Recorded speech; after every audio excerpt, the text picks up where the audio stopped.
সুস্বাগতম আমাদের প্রিয় শ্রোতা বন্ধু। নমস্কার, আপনাদের সঙ্গে আছি আমি প্রীতি। বাংলা কাহিনী কথায় আরম্ভ হচ্ছে অনিশ দেবের কলমে পুরনো দিনের মাঝি। এটি গল্পের অন্তিম ভাগ।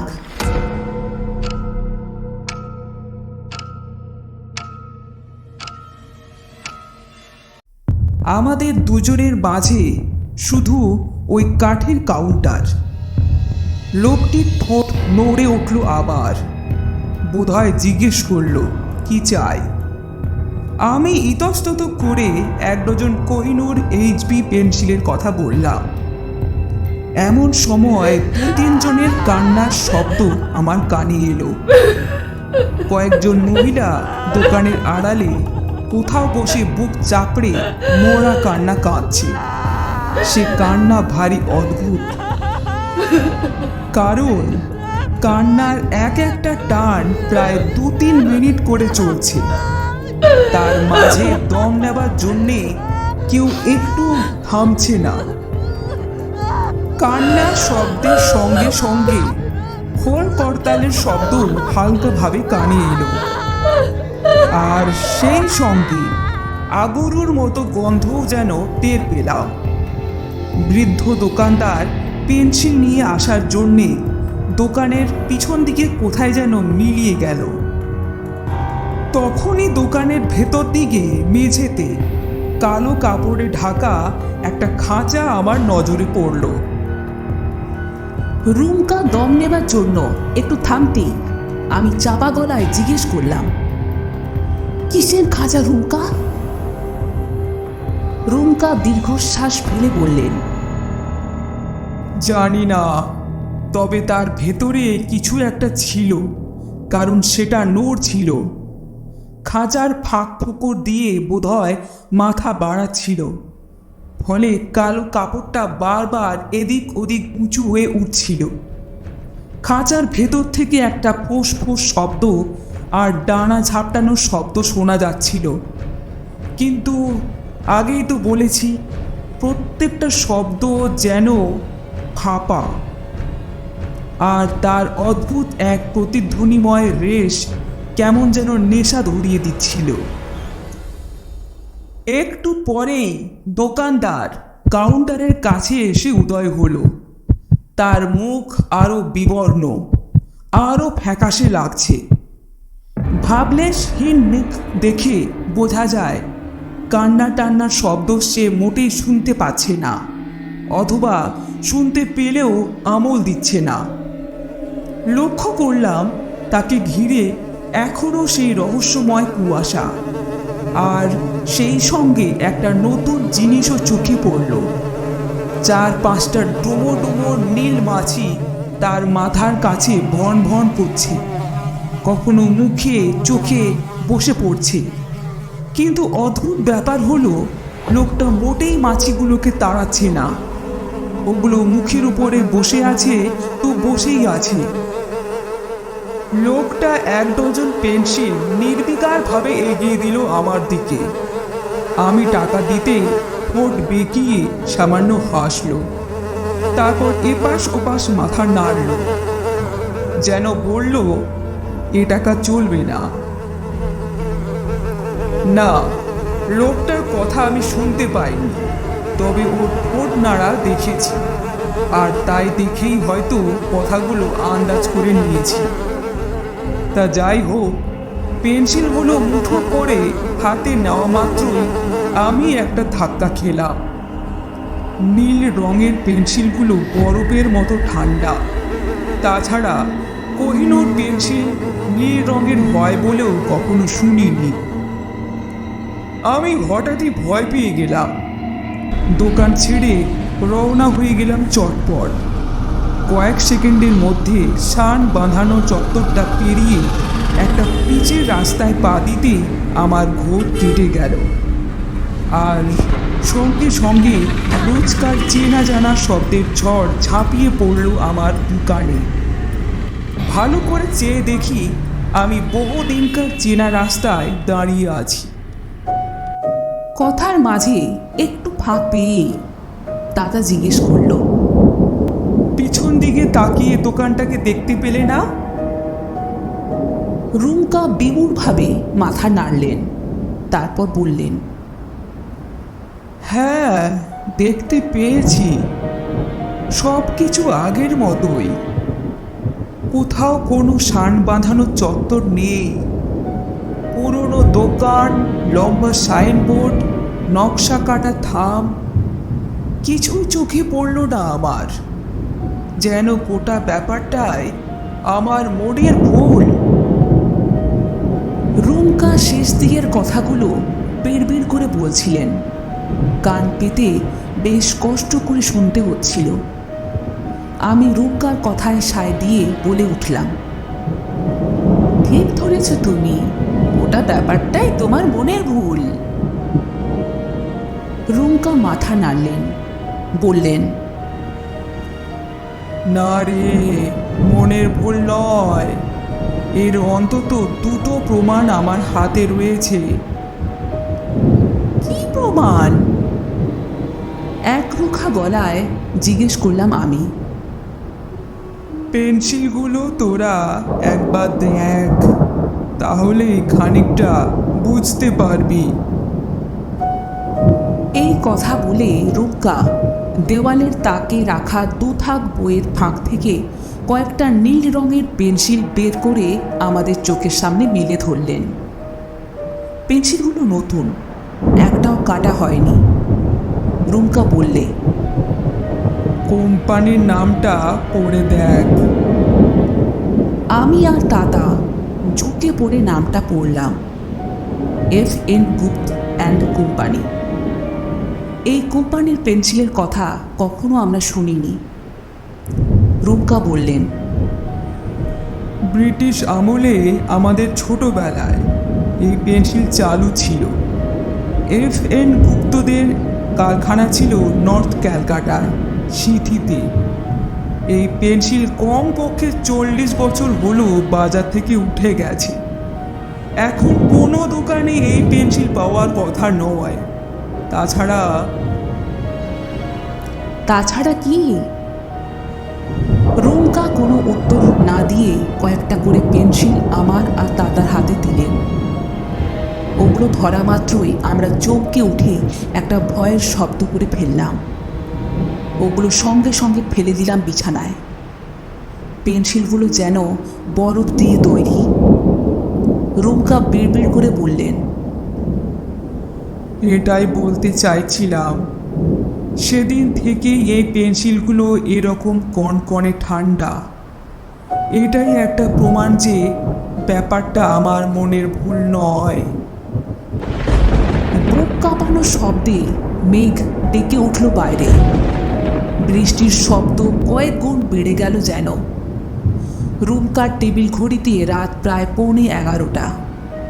আমরা বাড়ি ফিরব কি করে কে জানে। মা বাপি নিশ্চয়ই চিন্তা করবেন, কিন্তু রুমকার দিশেহারা মুখের দিকে তাকিয়ে আমি আর অন্য কোনো কথা ভাবতে পারছিলাম না। দাদা ফস করে জিজ্ঞেস করে বসল, আর একটা প্রমাণ কোনটা? রুমকা নড়ে চড়ে বসলেন। চোখ থেকে চশমাটা খুলে নামিয়ে রাখলেন বিছানায়। আঙুল দিয়ে বেশ কয়েকবার চোখ ঘষলেন। নাকের গোড়াটা ম্যাসেজ করলেন।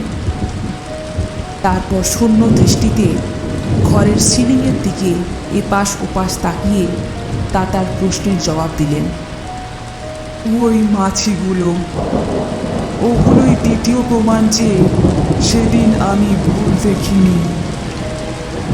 আমি আর থাকতে না পেরে বললাম, রুমকা, তুমি নিশ্চয়ই সেদিনের ব্যাপারটা নিয়ে বেশি ভেবেছ।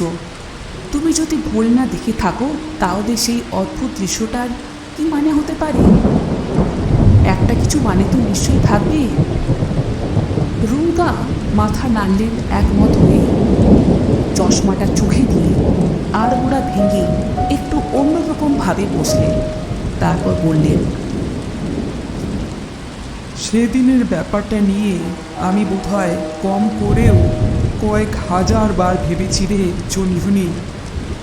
তাতে যে মানেটা বারবার বেরিয়ে আসতে চাইছে সেটা খুব ভালো নয়।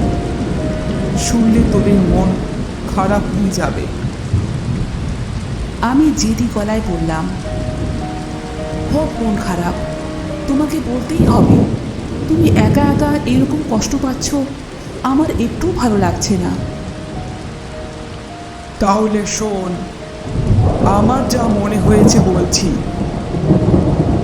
রুমকা ধীরে ধীরে বলতে শুরু করলেন। আমাদের মহাবিশ্বে যে সময়ের স্রোত, তারই কোথাও একটা গরমিল হয়ে গিয়েছিল সেদিনের সেই মেঘলা দুপুরে। এ ধরনের ব্যাপারকে অনেকে টাইম স্লিপ বলেন। এই টাইম স্লিপের জন্যেই হয়তো সেদিন হঠাৎ করে আমি 1906 সালে স্থাপিত হয়েছে এমন একটা দোকান ঘর দেখে ফেলেছিলাম। দোকানটার সব কিছুই অন্তত 50-60 বছরের পুরনো। তেমনই ওই দোকানদার পেন্সিল, খাঁচা, মাছি সবই পুরনো আমলের। সুতরাং বলতে পারিস কোনো এক ঘটনাচক্রে এখনকার সময়ের সঙ্গে পুরনো সময়ের একটা যোগাযোগ হয়ে গিয়েছিল। তাহলে কি বলতে চাও, 50-60 বছর আগে ওই দোকানটার জায়গায় ওইরকম একটা ভুতুড়ে দোকান ছিল? আমি প্রথমটায় তাই ভেবেছিলাম, তাই ও পাড়ায় গিয়ে খোঁজ খবরও করেছিলাম, কিন্তু কেউ কিচ্ছু বলতে পারেনি। শুধু এটা জেনেছি এখনকার দোকানটা 18 বছরের পুরনো। তার আগে ওখানে একটা চীনের লন্ড্রি ছিল। আচ্ছা নৌকা, মাছিগুলো ওরকম আগে উঠছিল কেন? এমনিতে তো মরা মানুষের মুখে ওরকম মাছি বসে। রৌকা ধীরে ধীরে মাথা দোলালেন, বললেন, সেটাই তো ভারী অদ্ভুত। আমার যা মনে হয়েছে সেটা ভালো নয়, তবু তোরা যখন জোর করছিস তখন বলি। আমার ধারণা ও দোকানদার ভদ্রলোক মানে জীবিত মানুষ ছিলেন না, হয়তো সদ্য মারা গেছেন। দোকানের ভেতর থেকে সেই জন্যেই হয়তো কান্নাকাটি আর খোল করতালের শব্দ ভেসে আসছিল। সেই সঙ্গে অগুরুল গন্ধ, কুয়াশা আর মাছি সব মিলিয়ে আমার মন বলছে লোকটা সাধারণ মানুষ ছিল না, অন্য কিছু ছিল। তার ঠোঁট আর মুখের ভেতরটা টকটকে লাল ছিল কেন আমি বলতে পারবো না। আর কালো কাপড়ে ঢাকা ওই খাঁচায় কি ছিল তাও আমি আন্দাজ করতে পারিনি। কিন্তু যতই ব্যাপারটা নিয়ে ভাবি ততই আমার ভয় করতে থাকে। সময়ের বিশাল একটা ফারাক নিয়ে আমার কিছুক্ষণের জন্যে যোগাযোগ হয়েছিল পুরনো সময়ের সঙ্গে। সেখান থেকে কেমন করে জানি না পেন্সিলগুলো আর মাছিগুলো চলে এসেছে আমার কাছে। এই দুটো প্রমাণ সব সময় আমাকে ওই মেঘলা দুপুরটার কথা মনে করিয়ে দেয়। তাছাড়া তোরা তো জানিস কমাস ধরে আমি একটা দোকান খোলার কথা ভাবছি। দোকান খোলার পর আমি থাকবো কাউন্টারের ওপাশে, দোকানের ভেতরে। তখন টাইম স্লিপের দুর্ঘটনায় কোনো আগামী দিনের খদ্দের হয়তো এসে দাঁড়াবে আমার দোকানে, 1 ডজন পেন্সিল চাইবে। তখন হঠাৎ থেমে গিয়ে মাথার চুলের গোছা চেপে ধরলেন রুমকা। অদ্ভুত গলায় বললেন, জানিস, যখন আমি এইসব কথা ভাবি তখন যেন পাগল পাগল লাগে। মনে হয়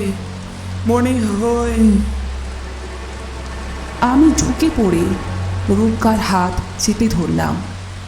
টের পেলাম ওর হাত ঘামছে। আমি বললাম, তুমি এসব আজগুবির চিন্তা ভুলে যাও, তোমার কোনো ভয় নেই, তোমার কিচ্ছু হবে না।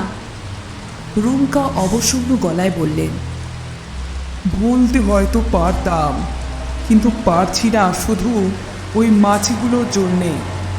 ওরা সুযোগ পেলেই আমার কাছে চলে আসে।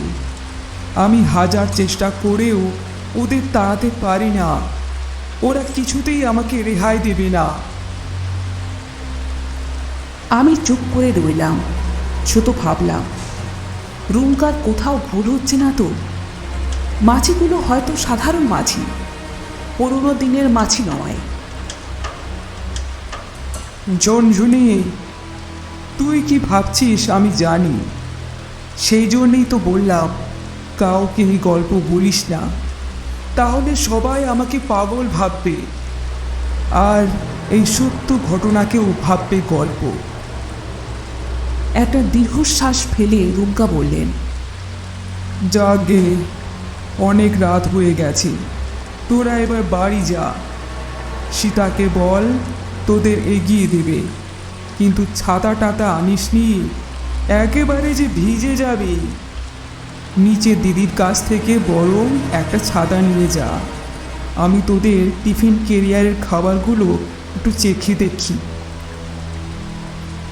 আমি আর তাতা উঠে দাঁড়ালাম। মনটা সত্যি খুব খারাপ হয়ে গেছে। রুমকা আমাদের সঙ্গে ঘরের দরজার কাছে এগিয়ে এলেন। তাতা দরজা খুলতেই বৃষ্টির ফোঁটা মেশানো জোলো হাওয়া উঁকি পড়ল ঘরের ভেতরে। আকাশে বিদ্যুৎ চমকে উঠল আঁকা বাঁকা রেখায়, আর একই সঙ্গে রুমকা একটা ভয়ের চিৎকার করে উঠলেন। আমি আর তাতা ঘুরে তাকালাম রুমকার দিকে। উনি তখন পাগলের মতো দুহাত নেড়ে ফুস ফুস শব্দ করে কি যেন তাড়ানোর চেষ্টা করছেন। একটু ভালো করে নজর করতেই টিউবলাইটের আলোয় চকচকে নীল মাছটাকে আমরা স্পষ্ট দেখতে পেলাম। 4টে কি 5টা ডুমো ডুমো মাছি রুমুকার মাথা ঘিরে উঠছে। শত তাড়া খেয়েও ওরা যাচ্ছে না, যেন রুমুকার গল্প শেষ হওয়ার জন্যেই অপেক্ষা করছিল তারা। চিত্ত যেথা ভয় শূন্য, উচ্চ যেথা শির। মানুষটার মুখ সাদা ফ্যাকাশে হয়ে গেছে। মাছিগুলোর ছোঁয়া থেকে বাঁচতে ঘরের এদিক ওদিক ছুটে বেড়াচ্ছেন প্রাণ ভয়ে। আমি ছুটে এগিয়ে গেলাম রুমুকার কাছে, হাত নেড়ে তাড়াতে চাইলাম মাছিগুলোকে, আর বারবার চেঁচিয়ে বলতে লাগলাম, ভয় পেও না রুমুকা, একটু ভয় পেও না, এগুলো তোমার কিচ্ছু করতে পারবে না। দেখো না, এক্ষুনি তাড়িয়ে দিচ্ছি। মাছিগুলো তাড়াতে গিয়ে আমি হাঁপিয়ে পড়ছিলাম, কিন্তু তখনও ভয় পাইনি। মাছিগুলো সাধারণ মাছের তুলনায় একটু বড়, এই যা, তার বেশি কিছু নয়। কিন্তু হঠাৎ হাত নাড়তে গিয়ে দুটো মাছি আমার হাতে লাগলো, আর সঙ্গে সঙ্গে আমার বুকের ভেতরটা হিম হয়ে গেল। শরীরের ভেতরে একটা বরফের স্রোত বয়ে গেল যেন। বুঝলাম রুমকা একটু ভুল বলেননি, এগুলো সত্যিই পুরোনো দিনের মাছি। আমি আর সইতে পারলাম না, চিৎকার করে কেঁদে উঠলাম। বিকট শব্দে বাজ পড়ল বাইরে। তাতার ডুকরে উঠে ছুটে এসে জাপটে ধরল আমাকে। শাড়িতে মুখ গুজে দিদি দিদি বলে ডাকতে লাগলো।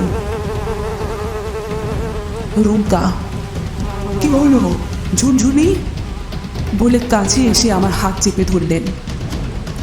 ভেজা চোখের ঝাপসা নজরে ওর দিকে তাকিয়ে দেখি 3টে মাছি ওর মুখের উপরে বসে পড়েছে। রুমকাকে ঠিক সেই দোকানদার লোকটার মতোই লাগছে। কি করব জানি না, কেমন করে রুমকাকে এই ভয়ঙ্কর অবস্থা থেকে আমরা বাঁচাবো। আমি অসহায়ের মতো দাঁড়িয়ে কাঁদতে লাগলাম। খোলা দরজা দিয়ে মেঘের ডাক আর ঠান্ডা বাতাস অবাধে ঢুকে পড়ছিল ঘরে, তবে সেই বাতাস মোটেই মাছিগুলোর মতো ঠান্ডা নয়। একটু আগেই তো আমি স্পষ্ট টের পেয়েছি মাছিগুলো বরফের চেয়েও ঠান্ডা।